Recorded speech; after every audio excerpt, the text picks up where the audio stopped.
வீட்டு அடமானம் போட்டனுங்க, 6 மாதம் இஎம்ஐ கட்டாமல் தவிக்கிறேனுங்க, எப்போ சீல் வைப்பான்னு எனக்கு தெரியல, எப்போ ஜப்தி பண்ணுவான்னு எனக்கு தெரியலன்ற ஆதங்கத்தில் இருக்கக்கூடிய மேசராசி நண்பர்களுக்கு இந்த மாதம் 5ஆம் தேதி, ஆவணி மாதம் 5ஆம் தேதி தனஸ்தானாதிபதினு சொல்லக்கூடிய கிரகம் தனகாரகனோட சேர்ந்து 3வது பாவகத்தில் இருக்கிறார்.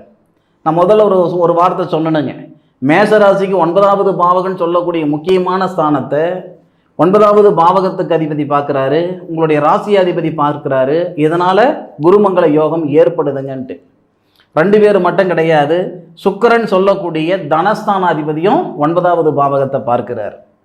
அப்போது 3 கிரகங்கள், குரு பகவான், சுக்கிர பகவான், செவ்வாய். அதுபோக நமக்கு சனி பகவான் உங்களுடைய ராசிக்கு 9வது பாவகத்தை பார்க்கிறார். 9வது பாவகத்துக்கு அவ்வளோ முக்கியத்துவம் கொடுக்கணுமா சார் அப்படின்னா நிச்சயமாக கொடுத்தாகணும். காரணம் என்ன அப்படின்னா, பிதிருஸ்தானம் சொல்லுவாங்க. பிதிருஸ்தானம்னா என்னன்னா தந்தை. தந்தைன்னு சொல்லக்கூடிய கிரகம் சூரியன். அந்த சூரியன் ஆட்சியில் இருக்கிறார். இந்த அமைப்புகளால் வரக்கூடிய ஆவணி மாதத்தில் மாற்றங்கள் நிறைய மேசராசியில் பிறந்தவங்களுக்கு உருவாகும். அதில் மாற்று கருத்து இல்லை.